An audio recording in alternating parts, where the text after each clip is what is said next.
What is up, everyone? It is Jonathan here, and as you see in the title or channel name, was changed to NASCAR Trucking. So what's going to happen is I'm going to talk about NASCAR and do ATS while talk about NASCAR. It's just a combo, and I like doing ATS, so might as well have something to talk about, and I like to talk about NASCAR, so that's what I'm going to be doing here. We're in Texas. Tell from the Texas plate down there. You zoom in. Hello, Texas. So we're gonna get going here.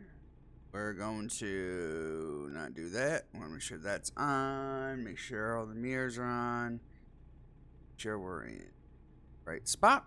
Make sure my mouse does not catch on the little damn thing. There we go. Oh, do I need adjustment? No, I do need adjustment actually. That's not the just there.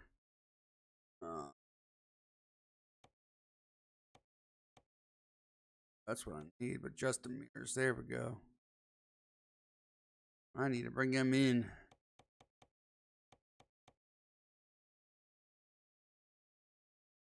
Down, there we go.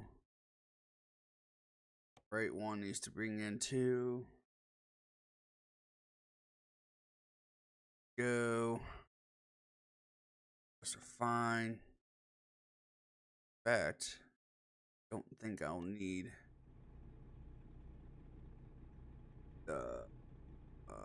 I need that one, but not that one. Okay. Turn some lights on here.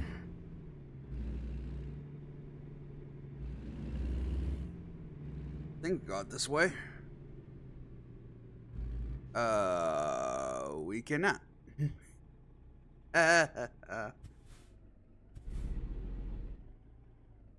Oh, can't we? On. Oh, we can. It's just they doing some jank stuff here. All right, here we go. So, again, the channel is going to be about just talking about NASCAR. Usually, generally, it'll be talking about the week that was for the NASCAR Cup Series. And never mind. I'll find a new route. Oh, it doesn't matter. What are you talking about? Ready to turn left.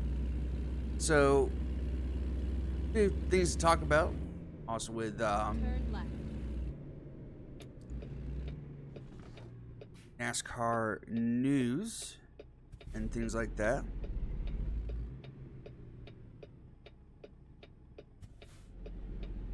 Oh, still got traffic.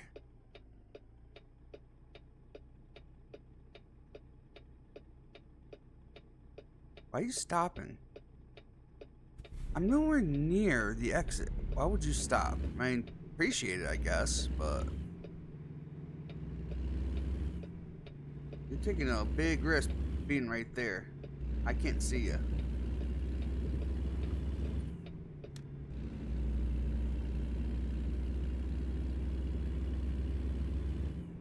Keep right.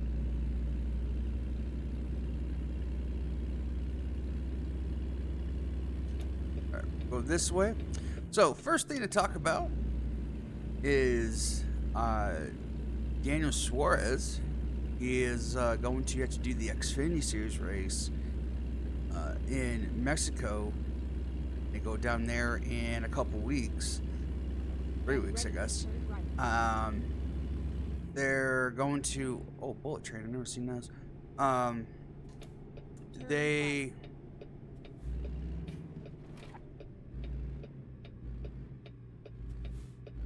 he's going to do the Xfinity Series race with the Junior Motorsports team, the number 9 car. Of course, he's going to pilot the number 99 Cup car. Of course, Mexico is Daniel Suarez's home country, and I'm going to go back to represent that country and Mexico City. So pretty cool to see him gonna be back doing that. The Xfinity Series. It's been a while since he's done. What was it, 2019? 2018 maybe? It was the last time he was in, I think, an Xfinity car. So, and of course, they were actually pretty different back then compared to what they are now. But it's cool to see him back and see how well he does. And you know, he was, believe it or not, he said this a long time ago that. And by the way, I'm gonna bypass that. Don't care. He talked about this a long time ago. Oh, lights on. Guess they're on. Oops, I almost got off top. Get my high beams on. Yeah, you're gonna have to stop, dude. But anyways, he was a.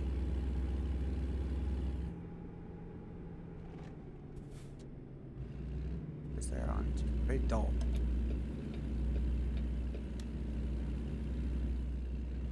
When he grew up in Mexico, he really said that, you know, he never did a lot of road course racing down there. There was a lot more oval tracks in down in Mexico than people think there is. It's assumed that if you're in a different country, that all they do is road course racing, and I think that mentality comes just from the F1. You know, all they do is road course. Right, so that assumes that that's where every other, you know, all the other countries have just road courses and ovals, but Mexico has some oval racetracks down there.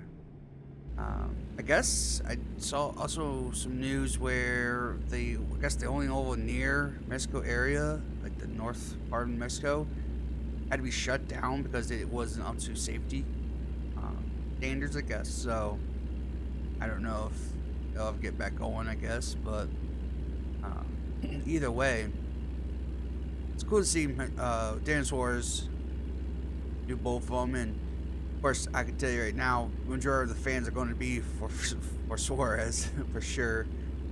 You might see some SVG down there a little bit, fans down there, but for the most part, you're going to see a lot of fans just for Suarez. So let's talk about this weekend's race, Coca-Cola 600. Oh, that's how you do that. They put a heck of a show on. Definitely was kind of surprised about how, I guess how you want to say this, how. Because, you know, let's be very clear. The car is starting to change again, where it's not doing the best, even at Mountain House. They're still doing good. It's still a good racing product in Mountain House, but it is changing, right? And Go straight on.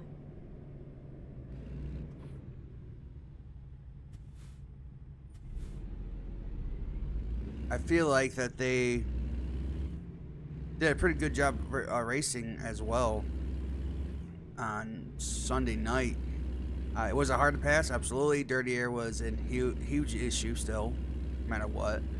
But the battle for the lead was constant. It was pretty much constant all the time. And being that, you had Danny Hamlin, you had William Byron, pretty much, sorry for the stutter, pretty much all race long, competing to get the lead. And then you had different contenders. You had the 77, Carson Hocevar. He was up there. I mean, I thought he had a legit shot of winning that race, how fast his car was. Unfortunately, it was a little too fast and his engine blew up, so gotta work on that, because let's be very clear, a lot of these low-funded teams do not get the top-tier engines, right? What they usually do is probably, and this is just probably my guess, is when they come about lower-tier engines, they have to be a spec engine, not a spec engine, but they have to kind of have, NASCAR requires the engine to be a certain way, right? So It's not like all of a sudden you're gonna get like 100 less horsepower, 200 less horsepower, but it's not gonna have the maximum horsepower. Also, you may get a hand-me-down engine, something that's been run for races, right? So once you run 2 races with that engine, you don't have to run it again. So usually what happens is probably they'll give those engines to the lower funded teams. And I have a feeling that Spire still does that. I have to admit, though, we've been seeing a lot of engine failures this year. I mean, Denny Hamlin, I think twice. Go straight on. Now Spires, I think gave a few other cars in the race, or not this race, but the season has blown motors.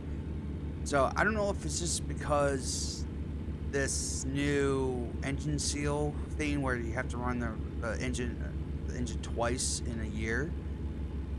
I don't know if that's the case, but it is just been way more recently that we've been seeing engine failures. Kind of strange about that. And of course now let's talk about adding more horsepower. So I don't know if this is just a fluke and they're going through just a phase, but it's kind of strange to see all these engine failures. Anyways, Then turn quickly get through this because we're almost done. Got an hour left in game. William Byron, Denny Hamlin, pretty much going at it for the whole race turn right. until Hamlin's team could not get the last can of fuel in. Let's see, goes. I can go. He could not get the last can of fuel in, so he had to stop again, like at 15 laps to go. So it kind of seemed like, well, this is going to be pretty much a William Byron race. That was it. But here comes Ross Chastain, and as soon as he got to him, I thought, well, that's great, but catching is one thing, passing is another with this dirty air happening in the car. But he did a great job nipping the air, trying to find ways to get a run, and William just said at the end he got loose and he couldn't hang on to the bottom. And a lot of people want to say that Hamlin caused William to lose the race, and he didn't. He was behind him when even Ross got to him or got underneath him to make a pass. So, I mean, William even said that he got loose, and that's what allowed Ross to get there, or to get inside of him. So it really wasn't like any lap car per se affected him. Yeah, Logano was ahead, maybe a few seconds ahead, but I don't think he really manipulated the air that bad on the 24's car. So I think it was just naturally his car was loose, and Ross just finally got a good run. And he pulled a slide job. It worked. I mean, let's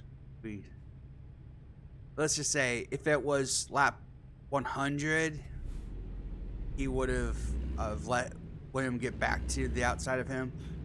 But since it was going for the win late in the race, yeah, he kind of closed the door on him. But that whole race was fun. We still saw like the wrecks that because let's be very clear, last year's race for the 600 was kind of a snoozer. Like, we didn't have any wrecks, we didn't have anything that would scream that big competition. Of course, it was rain shortened, but this year it almost remind me of 2022 when the car first came out. But was still hard to pass, absolutely. That's the dirty air effect, and we can scream that until we're blue in the face. But and everyone wants to keep complaining about this car's aero effects, and I go, Gen 6 would have been 10 times worse. Because one, they would probably had the 550 high downforce on it, and you couldn't get nowhere near the car from you. As soon as you got in with about a second, the car would just die. So we saw Hamlin be at least almost to the bumper within about 0.2 of them. That's way better than what that Gen 6 car could ever do. So yes, the dirty air effect is bad, but is it worse than Gen 6? No, I think it's even way better than what we used to have. So it's more efficient, I guess you want to say, because as soon as you get right behind that car, you're dead. But it's definitely better than we've seen before. At the end, Ross wins that. That was a fun race to see. Of course, that whole day would you have F1 in the morning. Obviously, that Monaco race is a joke. Sorry if you're an F1 fan, but you can't pass, can't do anything. It's more about Go straight on. story and kind of reasons behind that than a good race. But then we had the Indy 500. Of course, Larson trying to do the double again. And once again, Mother Nature just not playing fair with him. Granted, he did do the race, and he was going to have Pride get out early. It really did look like, but then he wrecked himself. Basically, he spun out, crashed just before halfway in the race. So he was able to get back to the Cup race, and then Cup race looked like he was going to dominate that early. Gets out front. Unfortunately, he hits the wall and then spins out, and then just trying to recover from that. Late in the race, he got caught up in a wreck. So bad double for Larson. I was saying, will he try it again? Well, I don't think he'll do the double again. He said that he would love to do the 500 again, which that kind of leads to me thinking is once his career's done in NASCAR, he will probably do the Indy 500 again. Maybe he'll decide to do a one-off season, kind of like even Johnson did, and race a full season in IndyCar. But besides that, I gotta stop here.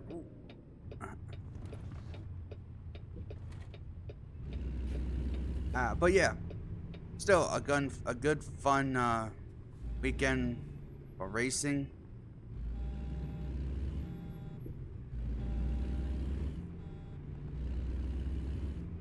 All right, we are here. You have arrived at your destination. Your route guidance is now finished. Well, that is great. Thank you. Appreciate that. I'm just gonna play it safe because you know me and backing up in this game for some reason I suck at it. I still probably can get this right. It's not gonna be even.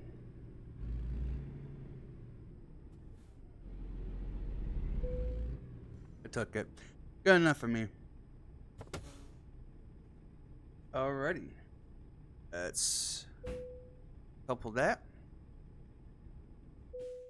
Alright, excellent. 165 miles. 4 hours and 17 minutes in game. 22 gallons consumed. So, thanks so much for watching. I appreciate it.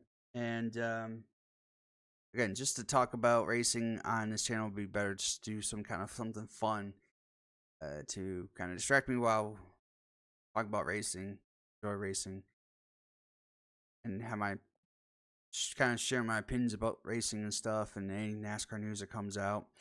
I probably will try to maybe get one more out this week about some things, but most part, maybe 1, 2 a week for this channel. It's not exactly easy to fit around my other channel that I have, but I'll try to make it work as best as possible. So thanks for watching. Appreciate it. And hope to see you for next one. Subscribe. I guess you want to say also subscribe. I want to see more. Have a good one.